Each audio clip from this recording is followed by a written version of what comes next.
nombre del pueblo de Chile se abre la sesión. Vamos a pedir el acta de la sesión número 131 ordinaria se da por aprobada por no haber sido objeto de observaciones, y el acta de la sesión número 130 ordinaria queda a disposición de las señoras y señores diputados. Señor secretario, por favor, le pido que dé lectura a la cuenta.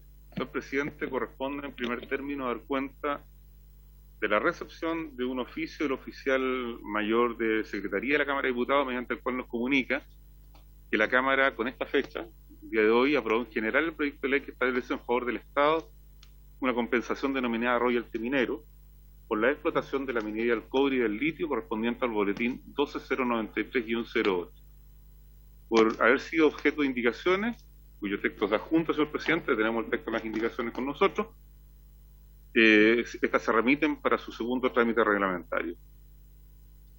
Asimismo, señor presidente, hemos recibido un oficio de su excelencia el presidente de la República, mediante el cual hace presente urgencia suma para el proyecto de portabilidad, un oficio de la Comisión Nacional de Energía, que en cumplimiento del acuerdo suscrito con esta comisión, comunica los saldos no recaudados generados por aplicación del mecanismo de estabilización de precios de la energía.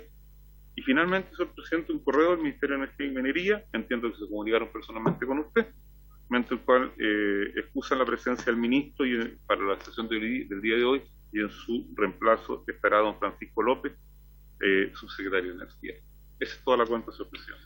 Perfecto, sí. Además, hoy día en la mañana el ministro estuvo en la sala en el debate y votación del proyecto de royalty, y ahí también me hizo ver su excusa y confirmarme la participación del señor subsecretario. ¿Algún parlamentario quiere pedir la palabra por la cuenta, diputado Cort?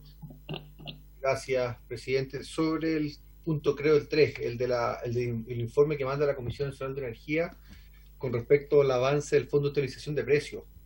Pedirle al secretario si nos puede mandar el detalle de ese oficio por el chat o por email. Me interesa y saber en qué porcentaje se ha ocupado el fondo, si eso es lo que me preocupa saber. Gracias, presidente. Perfecto, me dice el secretario que lo va a enviar de inmediato a todos los miembros de la comisión. ¿Algún otro comentario sobre la cuenta? Yo quisiera hacer uno, si no hay más, respecto en particular a el oficio que nos leyó el señor secretario sobre el proyecto que hoy día despachó la Cámara y que tenemos que revisar para su segundo informe las indicaciones sobre el proyecto de royalty minero, que aprovecho de felicitar al diputado Esteban Velázquez, que es el principal impulsor de esta iniciativa. Nosotros tenemos un acuerdo para las próximas sesiones, tanto esta como la del próximo miércoles, y como acordamos también, si era necesario citar para este lunes una sesión más, a fin de poder dejar despachado al menos en general, e idealmente en particular también los proyectos tanto de leña como el de exención de corte. Entonces, razón por la cual quiero proponer que retomemos el trabajo del proyecto de royalty en la sesión del día miércoles 14 de abril, después de las elecciones que están programadas para el fin de semana, el día 10 y 11. Entonces, cerremos en las 2 semanas que restan los compromisos que tenían, coordinemos con el Ejecutivo para ver cómo se va a retomar la tramitación del proyecto de portabilidad eléctrica, pero en conjunto avancemos también, entonces tomar el acuerdo para que el día 14 tengamos en tabla este proyecto ya para su discusión en particular con las indicaciones. ¿Están de acuerdo? Perfecto. Se toma el acuerdo entonces, el día 14 de abril retomamos el royalty minero. ¿Algún parlamentario quisiera intervenir por varios? ¿No? Ok, muy bien, entonces vamos a entrar a la orden del día. El objeto de esta sesión es, en primer lugar, recibir en audiencia a los señores Patricio Barría y Benito Pineda, de los productores y comerciantes de combustibles sólidos de madera, y a don René Reyes del Instituto Fostal, en el marco del proyecto que regula... Forestal, hay un problema aquí en la minuta, del Instituto Forestal, Infor, respecto al proyecto que regula el uso de la leña como combustible de uso domiciliario y las condiciones para su comercialización. Aprovecho a saludar al diputado Jürgensen, que nos acompaña nuevamente, uno de los autores de esta iniciativa. Así que, señor secretario, indíqueme, ¿los invitados ya están presentes?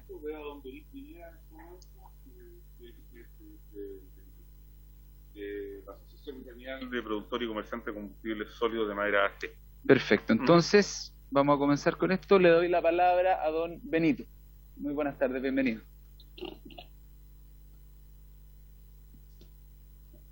No sé si me escuchará don Benito, pero tiene su micrófono apagado. Sí, pero ahí lo está. Ahora ahí sí. Ahora lo escuchamos muy bien, don Benito. Hola, muy buenas tardes a todos. Muchas gracias por la invitación.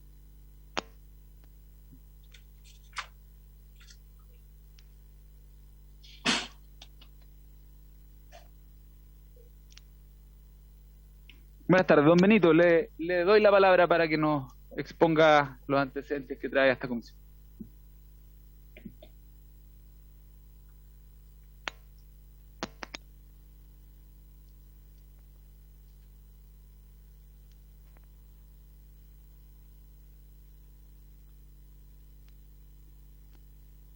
Si al parecer tenemos un pequeño desfase en la conexión, no sé si don Benito me escuchará. Vemos que está ahí. ¿Me escucha bien? Yo los escucho más o menos. Yo preferiría ir en segundo lugar mientras yo soluciono mi problema técnico. No sé si me escuchan. Don Benito, en todo momento lo hemos escuchado bien, pero atendiendo a la dificultad que tiene, vamos a entonces darle el pase primero a don René Reyes, que me podrá confirmar. Ahí está don René, a ver. Ahí lo veo. Don René, le doy la palabra a usted entonces en primer lugar para que pueda exponer a la comisión. Perfecto, pues muchas gracias. Muy buenas tardes a todos los presentes y gracias por la invitación. Voy a compartir pantalla en este segundo.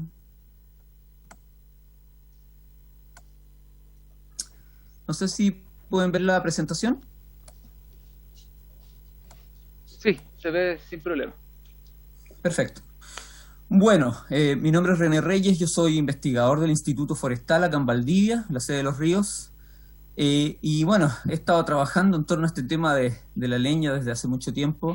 En el 2004 con otros colegas creamos el Sistema Nacional de Certificación de Leña, luego hice mi doctorado en Canadá el año 2010, entre el 2010 y el 2015, analizando un poco más en profundidad estos temas y ahora trabajo en el Instituto Forestal.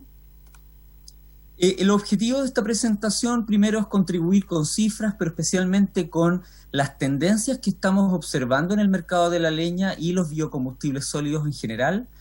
Hablo en plural porque yo soy parte de un grupo de investigación de Infor, que es el grupo de biomasa forestal y energía, donde también hay otros colegas que participan, ¿verdad?, y contribuyen con su experiencia. El segundo objetivo es destacar los principales temas que deberían ser considerados en el proyecto de ley y los desafíos que se abren para su implementación.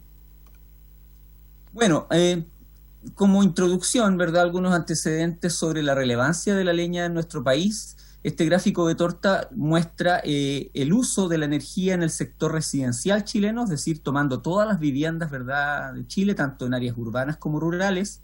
Y lo que vemos es que del total de energía que se consume en el sector, el 53% se utiliza para calefacción y climatización en general. Ahí también entra el consumo eléctrico, ¿verdad?, de estos aparatos que enfrían los ambientes, sobre todo en la zona norte, etcétera.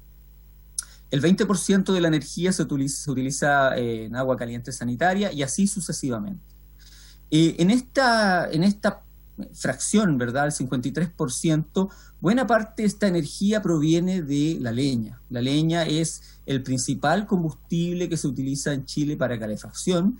De hecho, en el balance energético nacional es la principal fuente de energía del sector residencial y es lejos la fuente de energía más relevante que se produce en Chile, dado que los combustibles fósiles, como ustedes saben, en buena medida, gran parte del volumen se importa. Entonces es la principal fuente de energía nacional que se emplea especialmente en las regiones del centro-sur de Chile.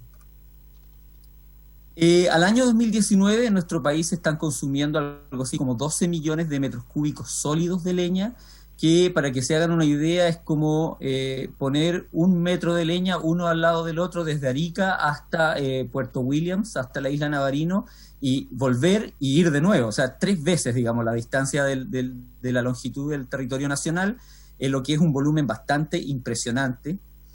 Este gráfico que está abajo, el gráfico de barras, lo que muestra en el eje X son los años, el periodo del año cubre el periodo del año 92 al año 2019, y en el eje Y el consumo de leña en metros cúbicos sólidos. Las barras celestes muestran el consumo rural que era predominante hasta el año 95 aproximadamente. A partir de ahí comienza a predominar el consumo de leña en áreas urbanas, en la medida en que hubo cierta migración, una migración importante de áreas de familias rurales a áreas urbanas, y las urbanizaciones, las ciudades empezaron a crecer con los años. Y se fueron generando, ¿verdad?, los problemas que conocemos de contaminación del aire, etc. La leña es muy importante desde varios puntos de vista en toda su cadena de abastecimiento, ¿verdad? Desde los productores hasta los consumidores finales, pasa por transportistas, prestadores de servicios, mayoristas, minoristas, etcétera. Una cadena de abastecimiento y de personas que están ahí trabajando, que solo en la región de Los Ríos se cuentan en algo así como 2.000 empleos directos, personas que están empleadas, ¿verdad?, en toda esta cadena de producción, comercialización de leña. Y para que se hagan una idea, la industria forestal en la región de Los Ríos da algo así como 9.000 empleos, y el sector ganadero y lechero algo así como 6.000. Es decir, es un sector importante desde un punto de vista del empleo en las regiones del centro-sur. Además también la leña nos permite como país, y a las personas, a las familias que vivimos en este país, ahorrar muchísimo dinero. En la ciudad de Valdivia, el consumo de leña tiene un costo aproximado de $24 millones al año, es decir, todo el volumen, todos los 400.000 metros cúbicos sólidos de leña que se consumen en la ciudad de Valdivia, valorizado, da un total de $24 millones. Y si esa energía fuera reemplazada, digamos, por queroseno, por gas licuado, este costo aumentaría entre 3 a 4 veces. Es decir, esta leña, este combustible local, ¿verdad?, nos permite un ahorro muy significativo a los valdivianos y, bueno, de varios cientos de millones de dólares anuales al resto de las personas que viven a lo largo del país. Uno de los aspectos, digamos, que determina este alto consumo de leña tiene que ver con la realidad social. Chile es un país, como ustedes saben, con una tremenda desigualdad. Las familias de menores ingresos ganan bastante menos que aquellas que están en los deciles más altos. Y esto, de alguna manera, se asocia a este concepto que es el de pobreza de energía. E incluso hoy día, utilizando leña, muchas de estas familias no logran todavía satisfacer adecuadamente sus necesidades de calefacción y de energía en general. Es decir, a pesar de que la leña es barata, todavía hay muchas personas que pasan frío en sus casas. Entonces, la idea, por ejemplo, de reemplazar la leña por otros combustibles más caros es una idea compleja porque tendría un tremendo impacto social en aquellas familias que no pueden pagar un combustible de mayor precio, y agudizaría el frío y la humedad al interior de las viviendas. Y eso se traduce también en problemas de salud. Entonces es complejo porque, por un lado, ¿verdad?, el consumo de leña genera contaminación atmosférica, el consumo ineficiente de leña produce contaminación atmosférica, pero al mismo tiempo, si nosotros reemplazáramos la leña por otro combustible, queroseno, gas licuado, electricidad, estaríamos agudizando el estado de pobreza de energía y por lo tanto enfriando las viviendas y aumentando la humedad, lo cual también se traduciría en problemas de salud. Y bueno, uno de los factores que hacen más complejo el panorama en relación al consumo de leña y que de alguna manera infla innecesariamente el consumo de leña es la mala aislación térmica de las viviendas chilenas. La normativa de aislación térmica data del año 2000, por lo tanto, buena parte de las casas chilenas no tienen prácticamente aislante térmico. Nosotros ahora que en Valdivia estamos trabajando en 2 barrios de la ciudad, abriendo los techos y haciendo algunas mejoras de aislación térmica con casas que fueron hechas con posterioridad al año 2000, el año 2007, 2008, nos hemos encontrado que incluso esas viviendas no tienen aislante térmico. Y eso hace que una casa promedio que debería estar consumiendo 6 metros de leña, hoy día consuma el doble, debido a que buena parte de esa energía se despilfarra por los muros y por los techos. Y este gráfico de alguna manera muestra eso, una casa promedio, digamos, estos son datos de Valdivia, este gráfico muestra, son 24 horas de monitoreo de la temperatura interior en el eje X, están las horas, desde las 8 de la mañana hasta el otro día, y en el eje Y está la temperatura interior de la vivienda, y lo que vemos es que las casas se calientan relativamente rápido cuando están con el calefactor encendido, y esa temperatura es bastante agradable, sobre todo durante el día, digamos, después de las 12 del día, sobre los 18 grados Celsius. Sin embargo, se enfrían también muy rápido debido a los problemas de aislación. Entonces, bueno, este sobreconsumo de leña derivado, ¿verdad?, de esta mala aislación térmica de las viviendas se traduce en contaminación atmosférica, que es de alguna manera el hecho político o el tema que nos lleva hoy día o que nos ha llevado a discutir estos temas. Nosotros comenzamos el 2004 con el sistema de certificación de leña un poco debido a estos problemas de contaminación en Temuco, y también a los temas relacionados con el bosque nativo, que los vamos a ver con posterioridad. Y después comenzaron a surgir los planes de descontaminación. Es decir, la contaminación ha sido el gran tema que de alguna manera permitió abrir el debate sobre este tema. Y el problema es que el otro elemento que está asociado a la contaminación, además del sobreconsumo de leña y de energía debido a la mala aislación térmica de las casas, es el contenido de humedad de la leña, que de alguna manera está tratado, ¿verdad?, en este proyecto de ley, que define un techo al contenido de humedad, o un máximo, ¿verdad?, del 25%, que también está en una norma del Instituto Nacional de Normalización, ya de hace bastante tiempo atrás. Y el problema con el contenido de humedad de la leña, o el desafío, digamos, es que la madera es un material dinámico. Ustedes saben, ¿verdad?, en invierno, quienes han tenido una puerta, por ejemplo, de madera, o han vivido en alguna construcción en madera, saben que la madera se hincha con la humedad y siempre está jugando un poco, ¿verdad? Y lo mismo pasa con la leña. Nosotros hicimos estudios de secado de leña, es decir, pusimos leña secando, en este caso un estudio que comenzamos en diciembre del 2007 y que terminamos en abril del 2009, con canelo. Este estudio fue con madera de canelo, y esta leña se dejó secando, perdió humedad rápidamente, comenzó con un porcentaje cercano al 180% de humedad, es decir, la madera era prácticamente pura agua o mucha agua.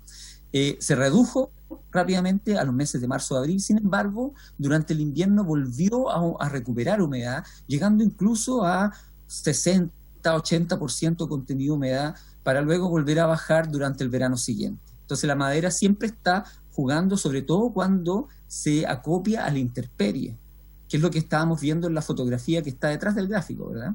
Que es algo muy normal en el centro-sur de Chile, que la gente no cuenta con leñera y por lo tanto acopia en los patios, en fin, donde tiene, le pone un plástico que no sirve de mucho realmente para evitar que la madera vuelva a humedecerse. Lo mismo con este otro ensayo instalado en diciembre del 2007, el mismo periodo, con coigüe. La línea roja corresponde a madera que, al igual que canelo, estuvo a la intemperie y por lo tanto perdió humedad y luego la recuperó en el invierno. Sin embargo, la línea azul es madera que se mantuvo dentro de una leñera, dentro de un lugar, digamos, cerrado, con techo y con piso, y que evitó que la madera volviera a recuperar humedad. Entonces, el tema de la reabsorción de humedad es un tema importante, porque la ley podría definir un máximo de contenido de humedad, y podríamos tener, por ejemplo, una institución que fuera a terreno, ¿verdad?, y estuviera midiendo la leña en las leñerías o en los camiones que distribuyen. Sin embargo, si las personas en sus casas almacenan la leña de manera incorrecta, la madera que termina quemándose en la estufa sigue teniendo un alto contenido de humedad. Entonces aquí hay un desafío que no se ha abordado suficientemente. Bueno, por eso un poco lo que se menciona acá, ¿verdad?, que aunque se regule por ley, nada asegura que la leña que se utilice finalmente en las casas tenga un contenido de humedad menor a un 25%. Con respecto al origen de la leña, probablemente ustedes, o probablemente la gente en general, ¿verdad?, piense que esta leña proviene de bosque nativo, que es como la asociación lineal que se hace, leña como bosque nativo. Sin embargo, en los últimos 5 años, el abastecimiento de leña viene principalmente de plantaciones forestales, de desechos de plantaciones e incluso también de frutales, de viñas en la región de O'Higgins y en la zona central de Chile. El bosque nativo pasó a un segundo plano, con cerca del 45% del abastecimiento total hoy día. Sin embargo, eso tiene ciertas características o cierta concentración regional. La leña nativa se consume fuertemente en la región de los lagos, que es donde se están produciendo los impactos más severos sobre el bosque nativo. especialmente en torno a la ciudad de Puerto Montt. También en la región de los ríos el consumo de leña nativa es importante todavía, pero la presión sobre el bosque es menor que en la región de los lagos, y lo mismo un poco en la región de la Araucanía. La zona crítica hoy día con respecto al abastecimiento de leña nativa es la región de los lagos, especialmente las provincias de Yanquihue y Chiloé, y en parte algunas zonas en torno a la ciudad de Coyhaique en la región de Aysén. El 95% de la madera que se extrae del bosque nativo se utiliza como leña, ¿ya? Es decir, explotación, cuando hablamos de explotar un bosque nativo, es prácticamente, digamos, lo mismo que decir extracción de leña. O sea, prácticamente todo lo que se saca hoy día del bosque de madera es leña. Lo que permite generar una asociación prácticamente lineal entre planes de manejo de bosque nativo y extracción o producción de leña. Y lo que vemos efectivamente en ciertas zonas de Chile es un poco esto, ¿verdad?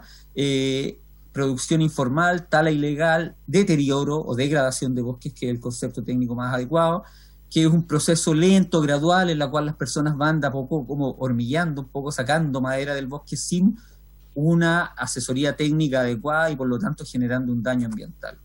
Es un poco lo que se observa también en esta fotografía ya tomada como desde el nivel del suelo, ¿verdad? Un bosque que sigue siendo bosque, esto sigue siendo bosque para el catastro y para las estadísticas nacionales. Sin embargo, cuando uno va a terreno se da cuenta del nivel de deterioro que ese bosque tiene. Esto es muy fuerte, como les decía, en la isla de Chiloé, en la provincia de Yanquihue y en algunas zonas puntuales. No es en todo Chile, no toda la leña que viene de bosque nativo viene de bosques que se deterioran. Eso también es importante. Es parte y está concentrado en ciertos lugares específicos.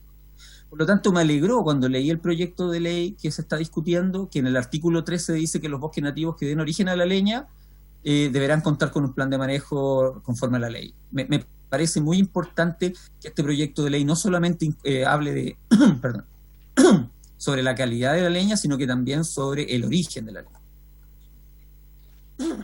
Otras cosas que estamos observando nosotros a través del tiempo, que no son solo malas noticias, digamos, hay algunos aspectos que son interesantes y muy positivos, es que en las grandes ciudades, me refiero a Temuco, Valdivia, Osorno, Puerto Montt y en general las capitales regionales, se está viendo una estabilización en el consumo de leña.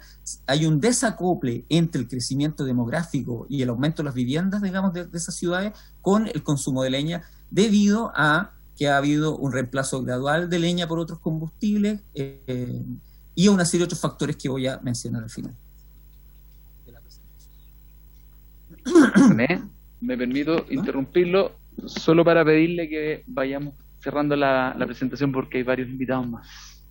Perfecto, voy a saltarme entonces estas diapositivas que hablan un poco del consumo de pellet y los factores que están generando esa estabilización, y además que hay una transición hacia leña que proviene de plantaciones, un poco lo que muestra este gráfico en Puerto Montt, que el año 96 era 100% bosque nativo y hoy día hay un porcentaje importante que está abasteciendo el mercado.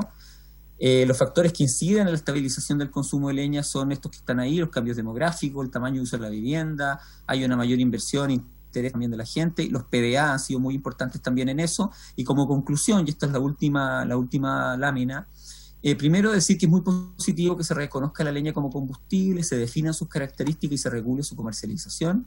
La implementación de la ley requerirá articular una institucionalidad y disponer de presupuestos adecuados para lograr el pleno efecto de la ley, porque el tema es tremendamente complejo y intersectorial. Regular el contenido de humedad puede ser un paso importante para disminuir la contaminación, pero no se va a lograr por sí solo considerando el tema de la humedad. Aquí hay que considerar también el tema de las viviendas y otros temas que mencioné a lo largo de la presentación. Y finalmente, el proyecto de ley debería incorporar un artículo que mandate a las distintas instituciones que tienen competencia a que se coordinen. Ahí hay un tema importante de coordinación entre los 4 ministerios: Ministerio de Vivienda, Medio Ambiente, Energía y Agricultura, que deberían estar coordinados mejor para abordar el desafío este que es complejo. Y finalmente, que me parece igual importante relevarlo, la ciencia tiene un rol muy importante en un ámbito como este. El proyecto de ley debería fomentar la investigación en esta materia porque existe un tremendo déficit de conocimiento en temas como secado de leña, pobreza de energía y una serie de otros temas. Así que le agradezco el tiempo y le pido disculpas por haberme alargado. Muchas gracias. No, muchas gracias, don René. Quisiéramos tener tiempo para escucharlo a cada uno en toda su extensión, pero queremos también respetar los otros invitados, así que muchas gracias a usted. y inmediatamente le doy la palabra entonces a don Benito. Esperemos que Ahora haya- sí, Ahí lo muchas escuchamos gracias. perfecto. Ahora parece que sí me escuchan. Yo los escucho fuerte y claro. Bueno, tomando un poco, en honor a mi virtud tiempo, tomando un poco lo que planteaba el expositor anterior, yo quiero hacer algunos alcances. Primero, yo tengo la mirada, soy un productor del sur de Chile, ubicado principalmente en la zona de Valdivia. Nosotros generamos leña y distribuimos tanto en Valdivia como en sus alrededores, como también en Puerto Montt. Ahora, nosotros estamos muy esperanzados en que exista el reconocimiento de leña como combustible, principalmente para poder conversar. Creemos que la ley todavía requiere muchos ajustes. En principio, hoy día, y comparto la idea de que no lo que es ley se puede lograr o generar de inmediato. En el tema de la humedad es un tema interesante. Hoy día el 80 o 90% del consumo de leña en el sur no cumple las características de humedad. El mercado informal representa cerca del 90% del consumo de leña. Ojo, casi el 90% es consumo informal. La leña tiene una historia de consumo. Nuestra sociedad la ha tratado como el bien primario para la combustión en el sur. Por tanto, cambiar eso no es tan fácil. Por tanto, no solamente el tema medioambiental va a presionar para que el cambio conductual se dé en la sociedad. No existe en este momento la capacidad productiva. No existe la capacidad productiva para dar respuesta a la demanda en la zona. Aunque creciera la industria de leña certificada, es decir, con un porcentaje de humedad de un 25% hacia abajo, no existe. Aunque se triplicara o cuadruplicara la producción, no hay posibilidad. Hoy día la leña certificada, es decir, la que cumple la norma del 25% de humedad, debe significar no más allá del 10%. Por tanto, es imposible que crezca en el corto plazo. Por tanto, entendiendo que es fundamental trabajar en este tema, creo que hay que trabajar también en una operación para lograr que en el mediano y largo plazo podamos contar con un volumen de producción que permita el abastecimiento de toda la ciudad. De lo contrario, vamos a dejar un 70-80% de la gente no cumpliendo la ley. O sea, estamos en el fondo decidiendo que ellos ya no cumplen, por tanto no se deben calefaccionar o van a tener que pagar las consecuencias. Debe haber un plan. Ese plan no lo veo. Por otro lado, el tema de hoy día de las especies exóticas, hoy día sí comparto la idea de que el nativo hoy día no es respuesta. Debe, por un tema de producción rápida, los exóticos tomar mayor, yo diría mayor protagonismo en el consumo. Con esto termino. Creo que me falta la parte de cómo lograr dar respuesta a la demanda una vez que esto esté en marcha. Eso es. Muchas gracias. Perfecto, don Benito, muchas gracias a usted. Estamos viendo acá los parlamentarios que están aquí en la comisión, ¿no? ¿Tienen preguntas específicas para ustedes? No sé si los que están conectados vía telemática quisieran hacer alguna consulta a nuestro invitado. Diputado Isaac Cort levantó la manito virtual. Sí, presidente, muchas gracias.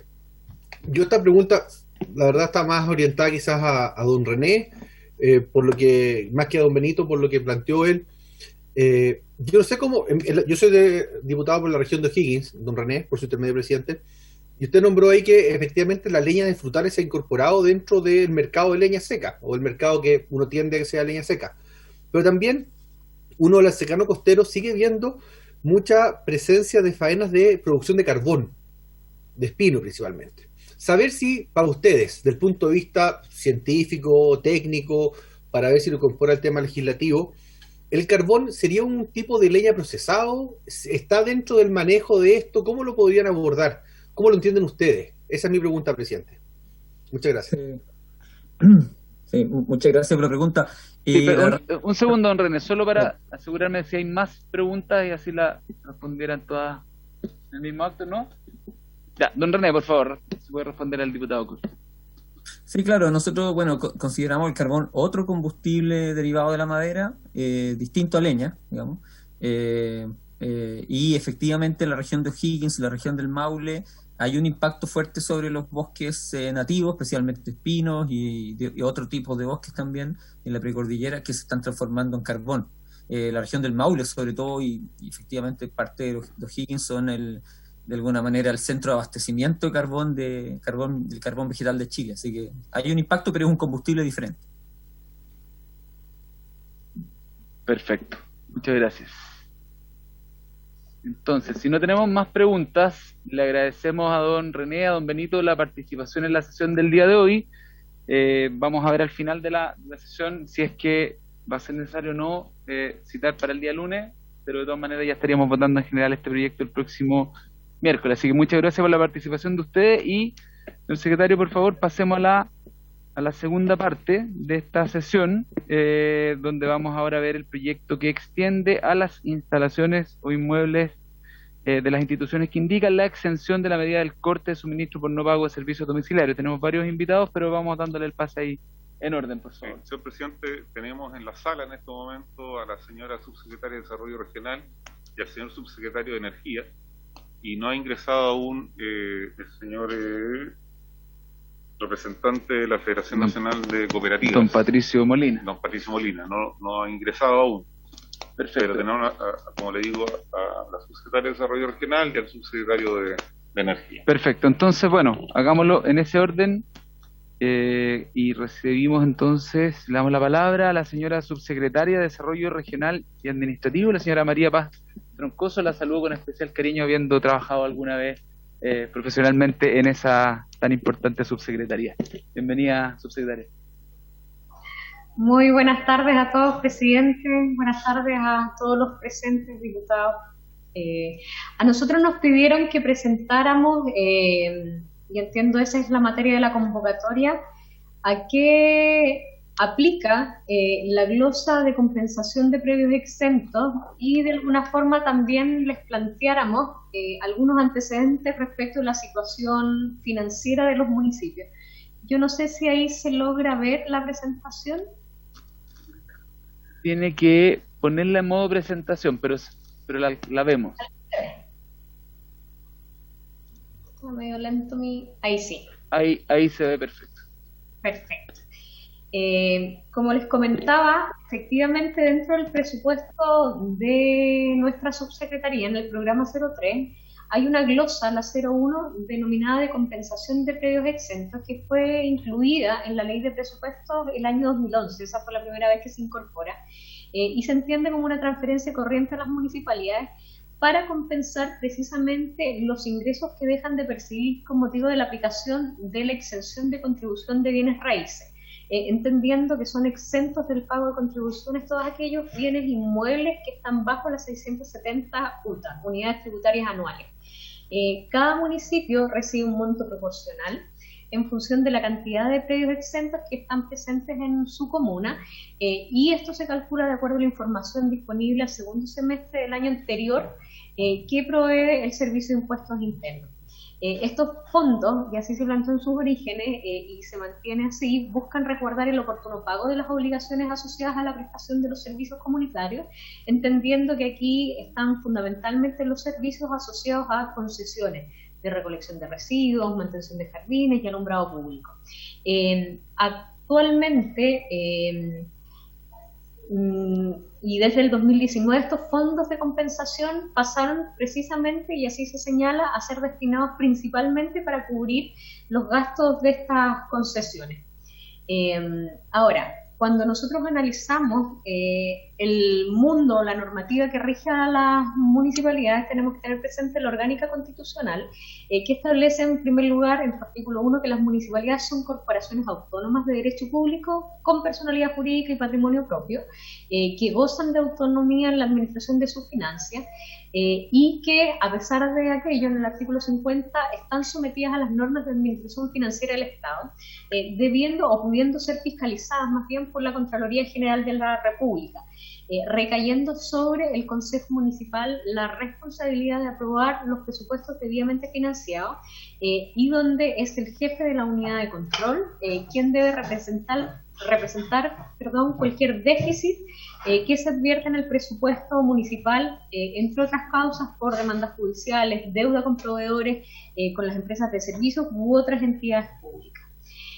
Si nosotros miramos hoy día, la ley de presupuestos contempla el orden de los 49.518 millones de pesos como compensación de predios exentos. Si ustedes miran, el año 2011 iniciamos con 20.600 millones de pesos, hoy día estamos, como bien les señalaba, en 49.519, que es igual a algo así como el 2% anual de variación respecto de años anteriores. Y donde si ustedes revisan la glosa propiamente tal, van a poder ver que también está la bonificación asociada a los trabajadores de recolección de residuos domiciliarios de aquellos servicios que están externalizados.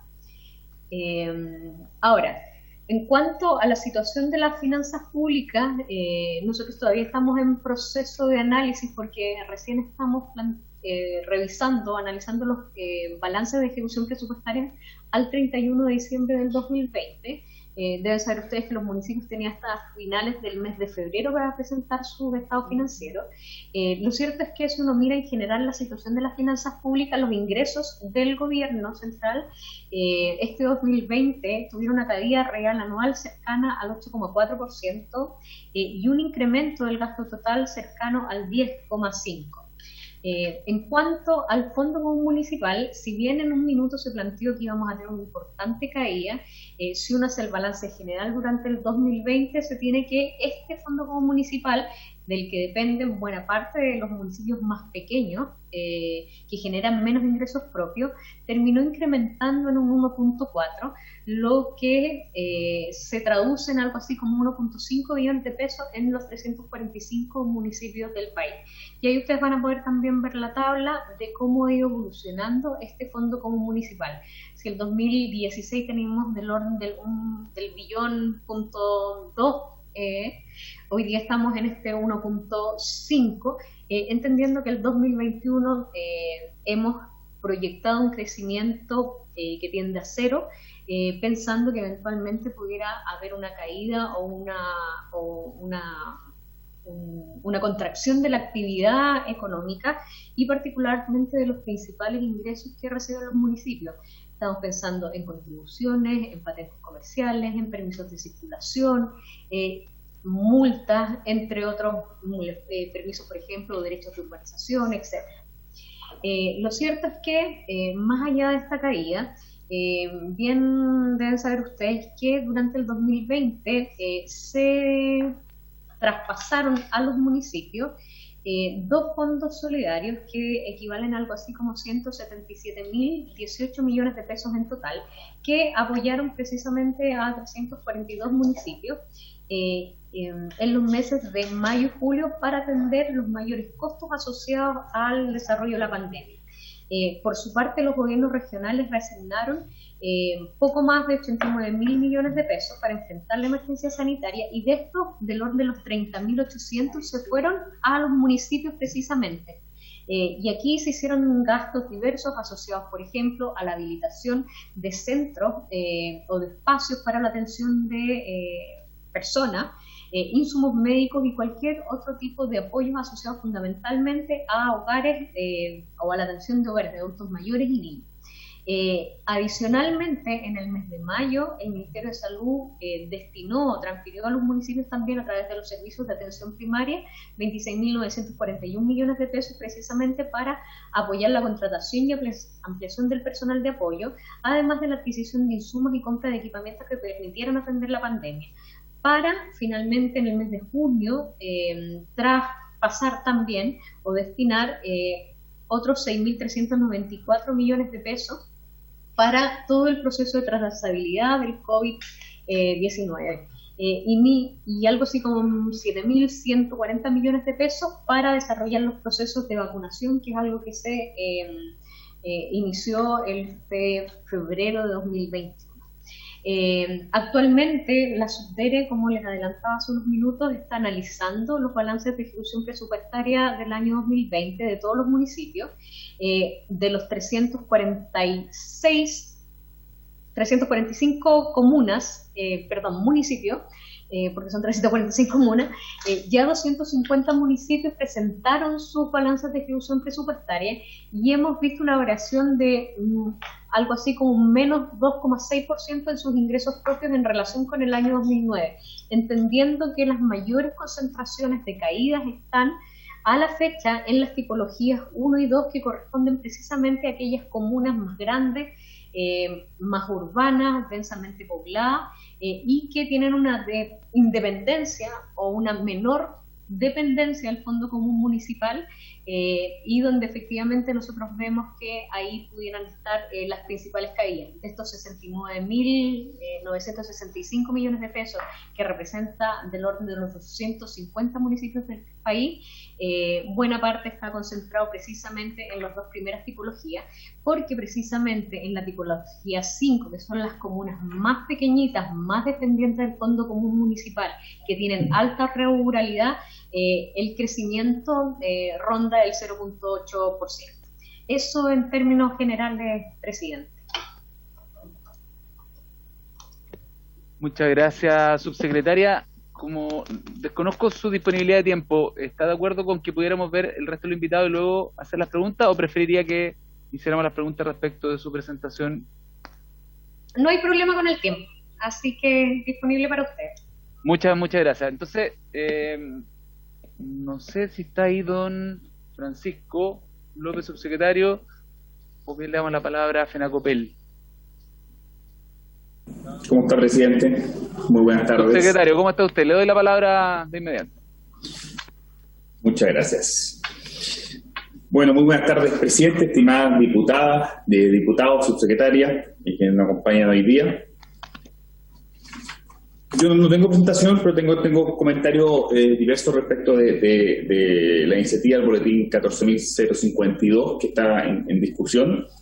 En primer lugar, para dar un contexto general, el artículo 141 de la Ley General de Servicio Eléctrico establece como una facultad de corte por no pago luego de 45 días de vencimiento de las boletas o facturas, cuando esta situación ocurra. Esto está establecido en el inciso quinto.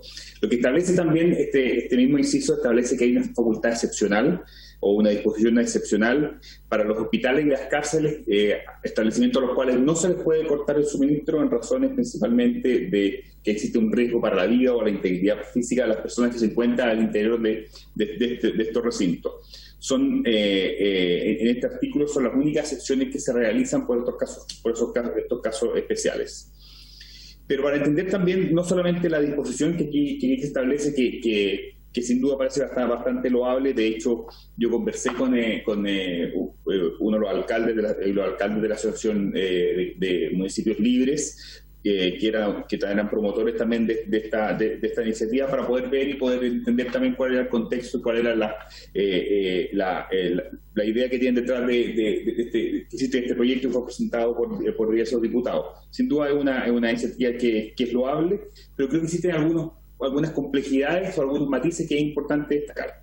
En primer lugar, determinar que el origen del problema aquí viene dado principalmente porque en determinados municipios, en municipios particulares, hoy día existen deudas abultadas o hay algunos problemas que pueden ser por diversos motivos, por causas distintas. Habría que entrar a revisar en cada uno de esos municipios de por qué existen deudas asociadas a los consumos eléctricos, al consumo energético, ya sea por las instalaciones municipales previamente tal, los edificios consistoriales, los establecimientos educacionales o bien también el alumbrado público.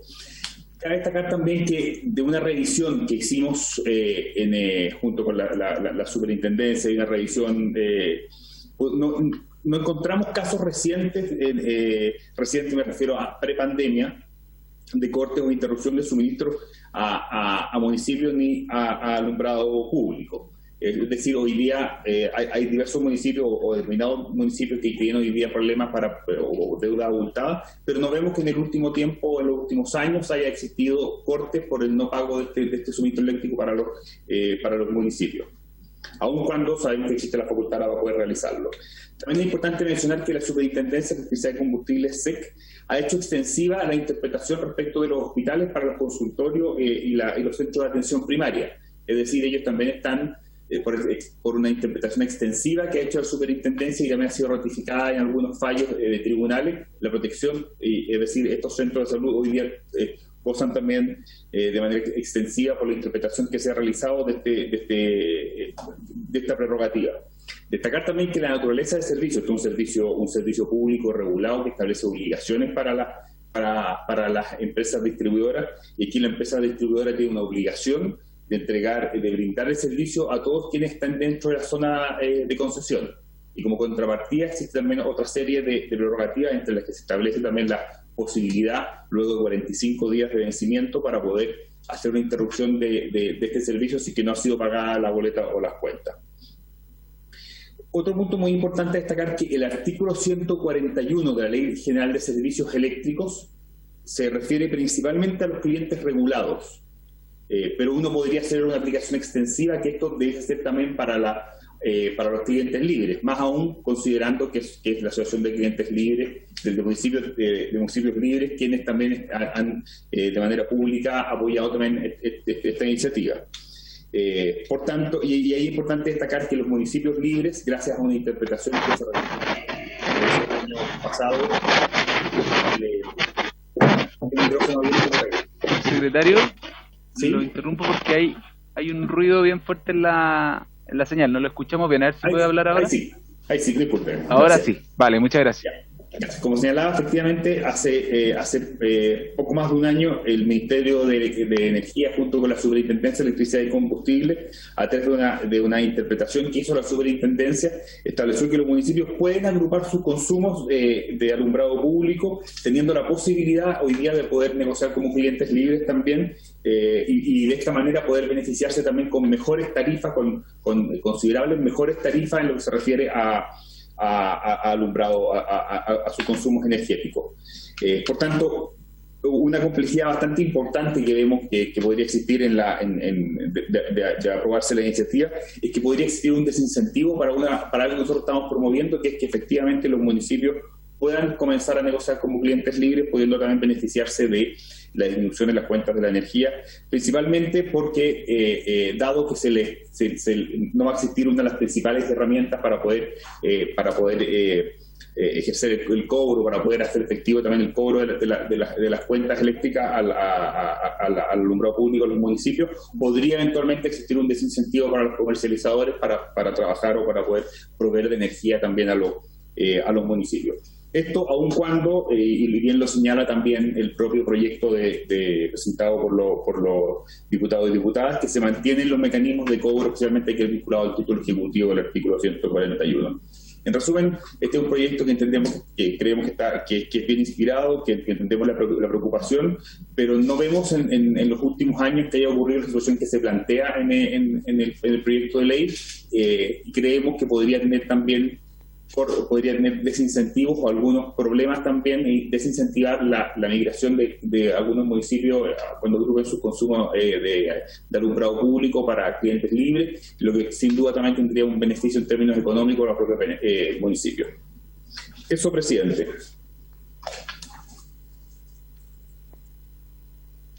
Muchas gracias, señor subsecretario. Por último, entonces, le damos la palabra a don Patricio Molina, quien es gerente de la Federación Nacional de Cooperativas Eléctricas, FENACOPEL. Ahí está don Patricio. Muy buenas tardes, le doy la palabra. Hola, muy buenas tardes, presidente. Muy buenas tardes, diputados, secretarios y todos aquellos que hicieron posible esta audiencia. Con el permiso de usted, presidente, me gustaría hacer una presentación. Por supuesto, está autorizado para compartir.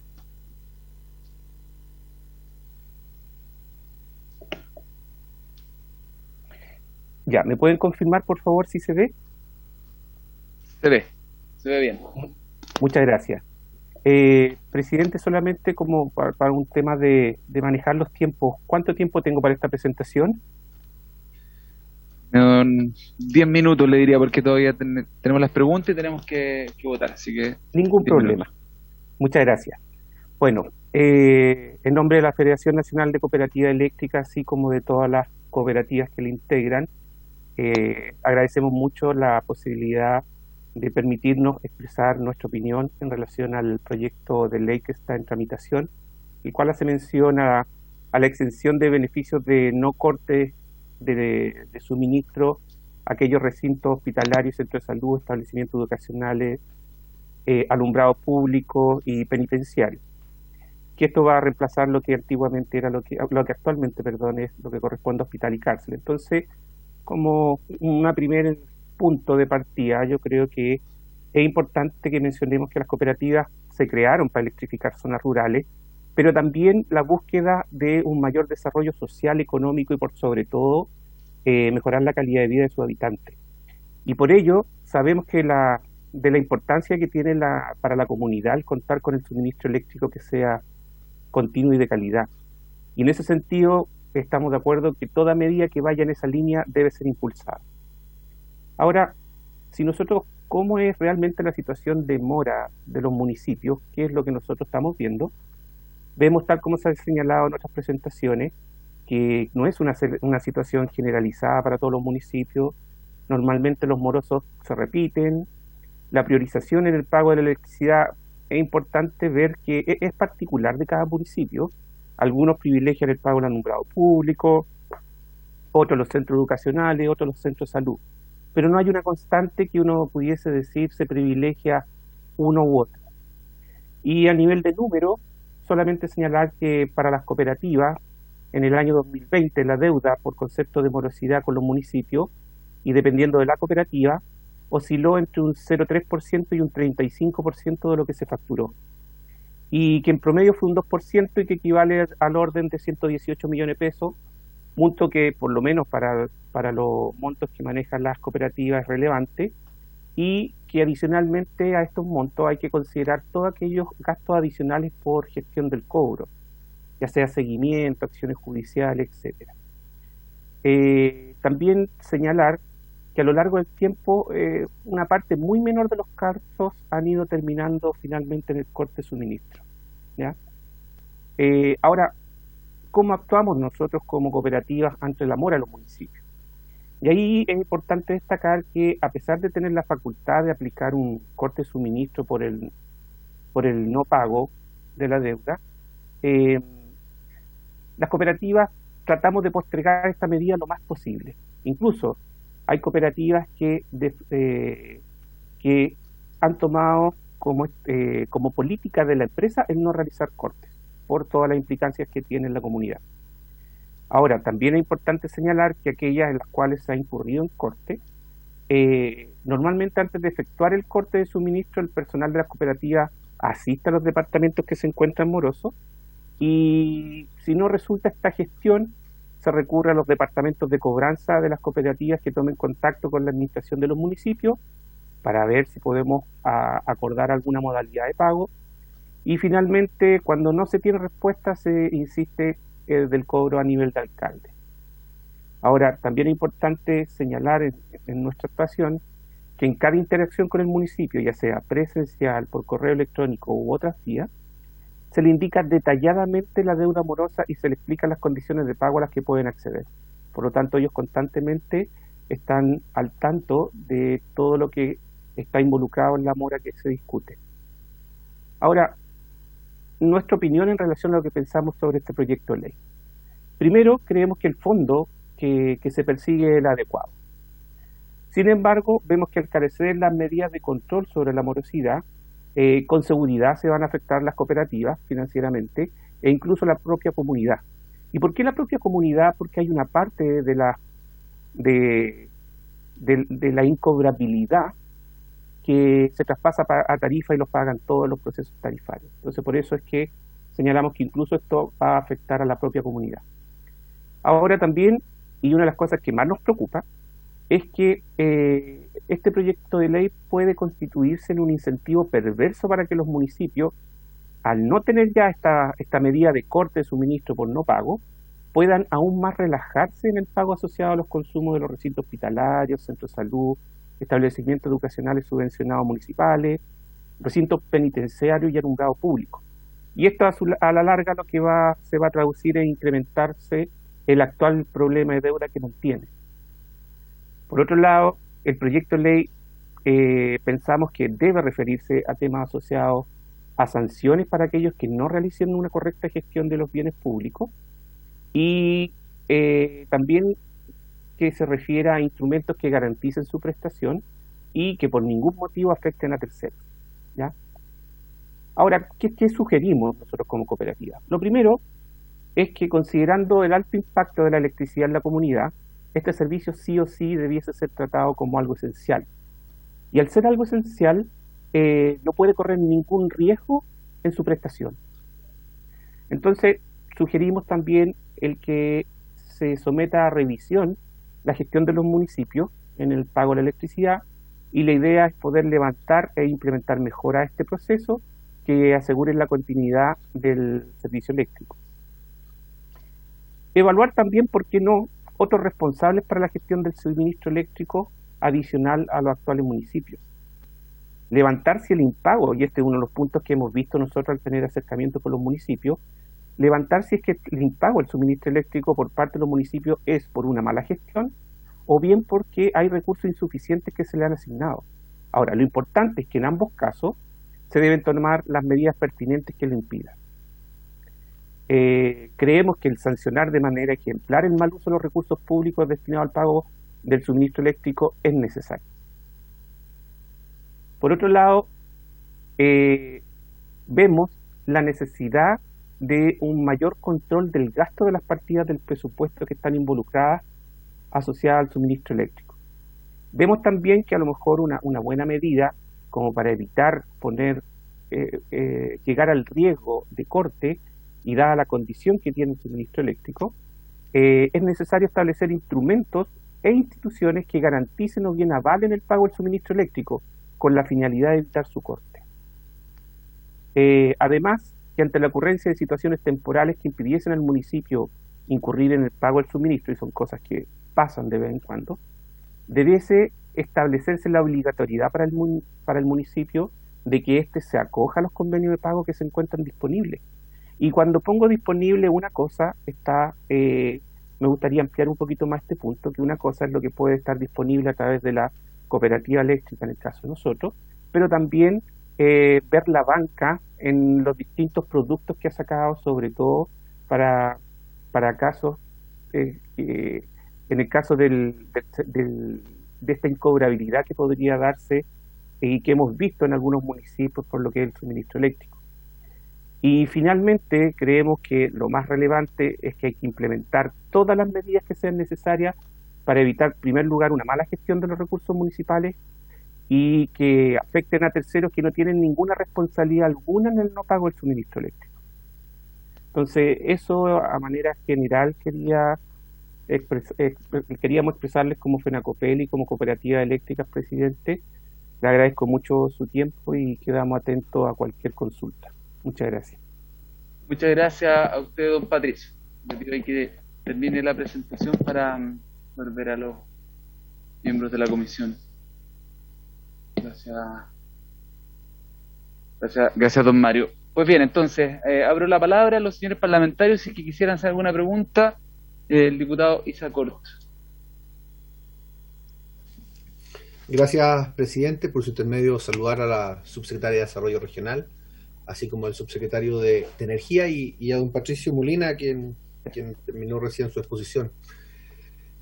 La verdad, cosas, presidente, que este es un proyecto y yo comparto mucho el análisis y la conclusión que plantea FENACOPEL a través de don Patricio, de que es un proyecto que en el fondo, en el objetivo del proyecto en sí es muy bueno. O sea, pero efectivamente, ¿cómo? Y esta pregunta quizás, presidente, a través suyo, o usted mismo como autor del proyecto, o a los autores, en los comentarios que hicieron tanto las autoridades de gobierno como los de las cooperativas, ¿cómo aseguramos que efectivamente el pago se puede asegurar en el sentido de pagar la corriente de la energía eléctrica que se usa, sobre todo estoy pensando en los alumbrados públicos, no tanto si los hospitales y las escuelas. Yo creo que son aspectos distintos. Porque tal como nos plantea el señor de FENACOPEL, don Patricio, nos dice, bueno, aquí hay carencia de equilibrar otros mecanismos para poder cobrar, y es legítimo. O sea, uno de los mecanismos de fuerza de cobrar es el corte de la luz, para que estamos con cosas, el corte del servicio. Eso nos pasa a todos los privados y también pasa a nivel de municipios que han incrementado en el último tiempo su nivel de no pago de servicios eléctricos. Y en ese sentido, presidente, ¿cómo hacemos que si aprobamos esta ley no se convierta en un mal hábito para alcaldes de cualquier tendencia, de cualquier comuna, para que no dejen de cumplir una de las obligaciones de sus municipios? Esa es mi pregunta, presidente. Muchas gracias. ¿A quién específicamente va dirigida la pregunta, diputado Cort? A usted como autor se lo planteo, presidente. Muchas gracias, diputado Cort. ¿Alguna pregunta a los invitados de los demás parlamentarios presentes? Yo quiero recoger el guante de la pregunta que hace el diputado Cort, porque va en sentido de la pregunta que al menos yo quisiera hacerle a nuestro invitado, especialmente a la subsecretaria Troncoso y al subsecretario López, que después de haber escuchado a la comisión, de haber escuchado a los invitados, nosotros como autores, pero que también, y es de público conocimiento, recogemos esta iniciativa desde la Asociación de Municipios Libres, y el alcalde Mauro Tamayo estuvo en la primera sesión presentando la iniciativa, tiendo a creer que el espíritu del proyecto recoge una inquietud que todos compartimos, que es que bajo ningún punto de vista, servicios esenciales para la ciudadanía, como pueden ser establecimientos educacionales, de salud o recintos penitenciarios o el alumbrado público, sean cortados por una mala gestión municipal que eventualmente no pagara las cuentas de esos servicios. Yo creo que en eso estamos todos de acuerdo, que queremos proteger no a los eventuales malos o malas alcaldesas con sus malas gestiones, queremos proteger a la ciudadanía de ese riesgo. Pero tiendo a creer que no estamos todos convencidos, y al menos yo me declaro con dudas a partir de las presentaciones, de si este sería el mejor mecanismo o eventualmente podríamos sugerir otro mecanismo más óptimo para proteger ese interés ciudadano. Entonces me gustaría preguntarle a la subsecretaria, a partir de las distintas herramientas e instrumentos que la SUBDERE tiene de transferencia con los municipios, en particular ella hizo referencia a la glosa para este tipo de servicios básicos, si es que existe algún mecanismo en otro ámbito que pudiera ser un buen ejemplo de cómo lograr que los municipios cumplan con su obligación de pagar las cuentas de suministro eléctrico y de esa forma proteger el interés que estamos buscando con esta iniciativa. Secretaria, la escuchamos. Voy a tratar de responder satisfactoriamente a la consulta. Nosotros coincidimos que la situación se encuentra acotada a un número limitado de municipios. Este no es un comportamiento generalizado, más allá de que efectivamente cuando uno analiza servicios concesionados, que puede ser el alumbrado público, la mantención de jardines, la recolección de residuos, efectivamente uno ve que las morosidades, dependiendo de la concesión, pueden ir de 2 meses a varios meses e incluso años. Probablemente si uno hiciera un símil, las concesiones de recolección de residuos sólidos domiciliarios es donde se presentan las mayores morosidades. Y a propósito de eso, tiempo atrás, el año pasado, como subsecretaría, instalamos una mesa de trabajo con las federaciones que representan a los distintos trabajadores de los servicios externalizados de basura, más las asociaciones de municipios y las propias empresas, porque esta situación generaba complicaciones y externalidades precisamente a los trabajadores, poniendo en riesgo por paralizaciones, por no pago, la salud de la comunidad al no proceder al retiro de la basura. Y aquí una de las iniciativas que están descritas en el boletín 1432, que hoy día está siendo discutido en la Comisión de Gobierno, y a lo mejor ahí es recomendable que miren esa propuesta, pese a que ya en la discusión las asociaciones nos han pedido hacer algunos perfeccionamientos. Se establece que las municipalidades pueden suscribir convenios con la Tesorería General de la República, precisamente para pagar directamente los proveedores con cargo al Fondo Común Municipal. Y esto como una forma de darle prioridad precisamente a aquellos servicios básicos o concesionados que son los que, por ejemplo, hoy día se están discutiendo. Efectivamente, hoy día, ¿cuáles son los instrumentos que existen? Yo les decía, hay algunos de los aspectos que están regulados en la orgánica de municipalidades. La primera de ellas tiene que ver probablemente con la facultad de fiscalización de los consejos regionales. Pero ahí efectivamente nosotros vemos que hay algún nivel de debilidad porque no todos los consejos municipales ejercen una fiscalización férrea, de modo de ir verificando dónde tenemos faltas a los compromisos contractuales que son parte de las obligaciones de cualquier administración alcaldicia. Lo cierto es que hoy día también, y ahí sí tenemos una limitación que estamos tratando de superar, a través de nuestra división de municipalidades estamos trabajando en lo que se denomina la ficha de información única, que va a consolidar no solo antecedentes respecto de los ingresos municipales, que hoy día tienen una condición de autodeclarativa fundamentalmente, sino también a todos aquellos compromisos que tienen los municipios, de modo de poder hacer efectivamente una fiscalización que, combinada con distintas bases de datos que proveen las distintas instituciones del gobierno, nos dé cuenta de la situación financiera real que viven algunos municipios. Probablemente, aun cuando podemos coincidir en el buen espíritu o lo que ha inspirado que puede estar la iniciativa, lo que vemos sí es que hay que cuidar que no se generen desincentivos precisamente a las buenas gestiones o a las gestiones responsables, porque efectivamente los municipios, si uno le pregunta a cualquier alcalde, van a coincidir que requieren más recursos. Pero lo cierto es que efectivamente, si uno mira la situación a lo largo del país, vamos a encontrarnos con municipios que efectivamente van a cumplir en primer lugar con sus obligaciones con los trabajadores, con los contratos de los servicios, y probablemente dejen en una prioridad inferior todas aquellas acciones o actividades que muchas veces pueden ser prescindibles respecto a estas primeras obligaciones. Entonces ahí, si uno pudiera hacer un resumen de la situación, yo creo que es importante que miren probablemente este boletín que les señalaba yo, que es el 1432, que modifica la orgánica de municipalidades, dándole facultades precisamente a las municipalidades para suscribir estos convenios con cargo al Fondo Común Municipal, de modo de que efectivamente se haga efectiva o se materialice la obligación primera, que es pagar a los proveedores. Muchas gracias, subsecretario López. Si quisiera complementar ahí, luego la palabra al diputado Corto. Gracias, diputado. Creo que es importante destacar lo que señalaba recientemente la subsecretaria de Troncoso. Ojo, puede ser una forma de poder revisarlo, justamente revisar el boletín del 1432 que ella señalaba y buscar estas fórmulas vinculándolo de alguna manera a estos convenios para poder avanzar.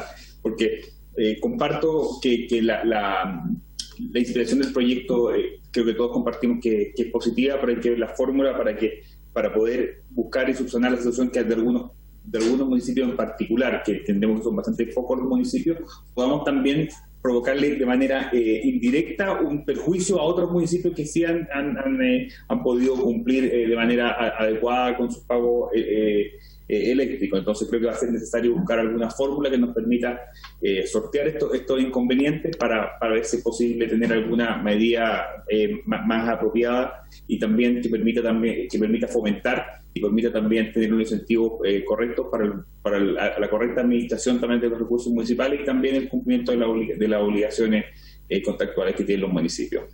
Gracias, presidente. Diputado Cort. Gracias, presidenta. Sabe que, a ver, y se lo digo muy, no políticamente, sino que quizás más racionalmente, me produce muchas dudas ahora el proyecto, y qué bueno compartirla, y se lo digo con buen ánimo, presidente, porque lo que nos plantea Fenacopel, pero también lo que nos dicen ambos subsecretarios, Y quizá una pregunta a la subsecretaria por su intermedio, presidente. Yo no sé si existe este dato a la subsecretaria de Desarrollo Regional, de saber qué porcentaje o cuántos municipios en Chile, si ellos tienen acceso a la información, están en mora, por ejemplo, con compañías de servicios eléctricos. Saber, yo no sé si existe ese dato, quizás es reservado, quizás está en el boletín comercial, no sé. Se lo planteo solo para hacerme una idea de cuál es el estado del arte, de la situación en particular. Insisto, compartiendo los objetivos del proyecto, lo encuentro que son fines muy loables, son muy rescatables, pero también tratando de legislar con responsabilidad y con realismo. Eso, presidente, gracias. Muchas gracias, diputado Cort. Subsecretaria, no sé si quisiera responder a la consulta.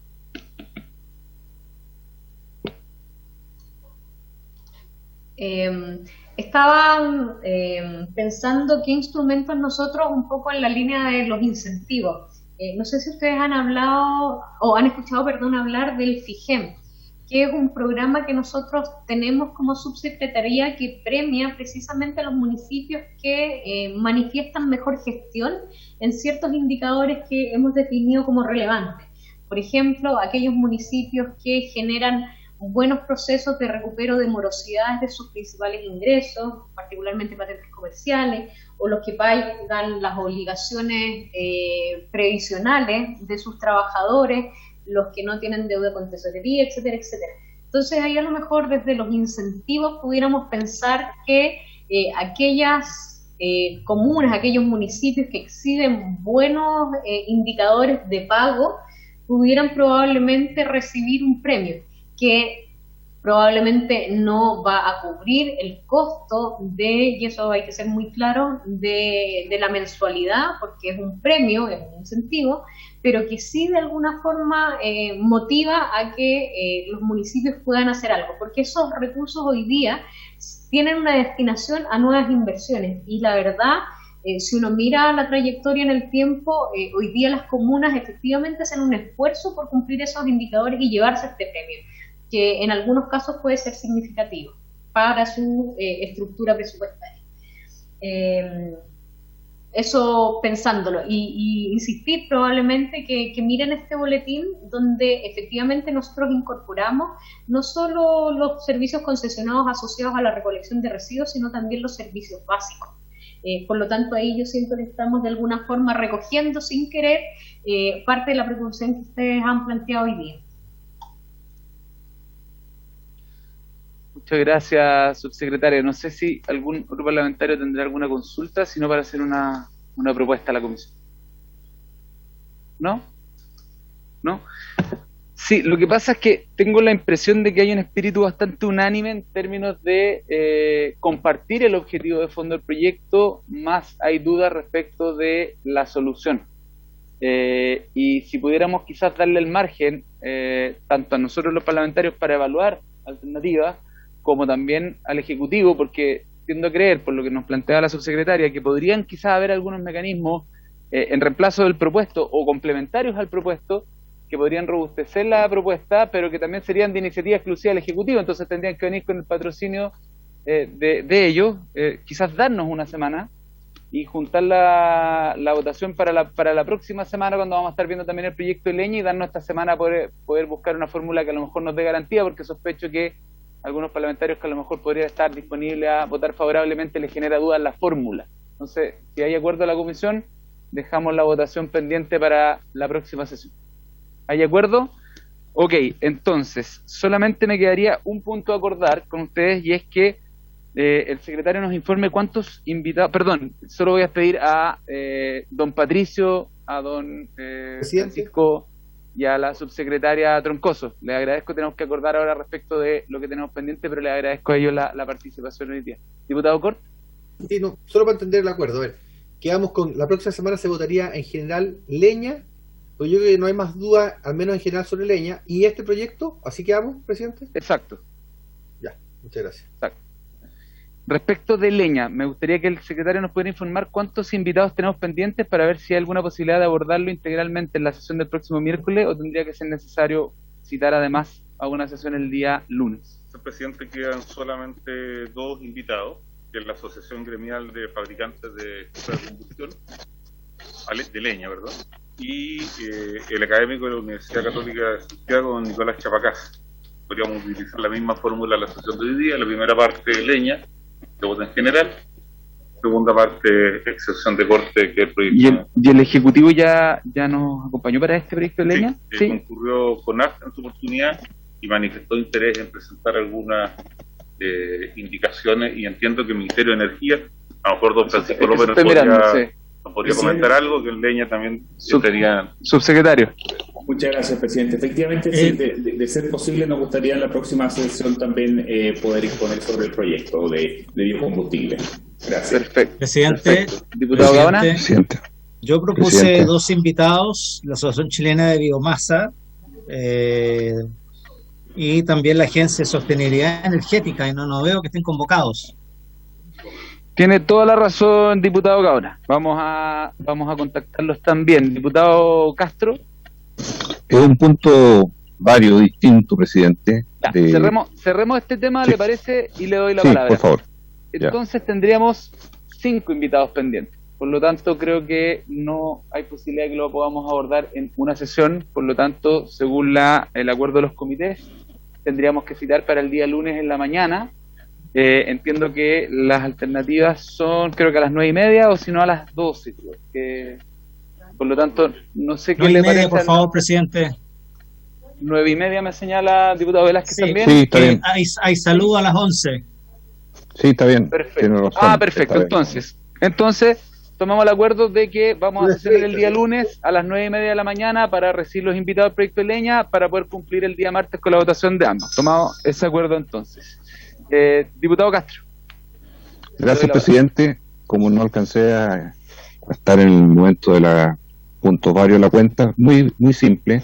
Quiero pedir un oficio, presidente, dirigido al presidente ejecutivo de Codelco y al presidente o director de Cochilco, a raíz de que hay una nota que me ha llegado a mí, que se la entregué al señor secretario, la tiene en su poder, que es de una presunta irregularidad que está sucediendo con una empresa contratista de la división del Teniente que se llama Chesta, que está virtualmente en quiebra y que adjudica a un conjunto de problemas de transferencias entre la división del Teniente y esta empresa, que serían de carácter irregular, que están plenamente detalladas en el oficio que tiene el señor secretario, y sobre esa base simplemente pedirle, presidente, que oficiemos para consultar sobre esta denuncia que a mí me llegue, que yo la coloco en conocimiento, cuáles son los alcances y la opinión que tiene Codelco sobre dicha empresa y su estado de quiebra, producto de una situación de gestión que no se sabe cómo terminó. Son 900 trabajadores detrás, una empresa importante, histórica, y por otro lado Cochilco, que es la entidad fiscalizadora, que también tenga opinión y precisión respecto a lo que ahí ocurrió. Sobre eso le pido los oficios, presidente, por favor. Perfecto, si hay acuerdo, enviaremos entonces los oficios a nombre de la comisión. Muchas gracias. Muy bien, entonces, habiéndose cumplido el objeto de la sesión, agradecemos a nuestros invitados y esta misma se levanta. Muchas gracias.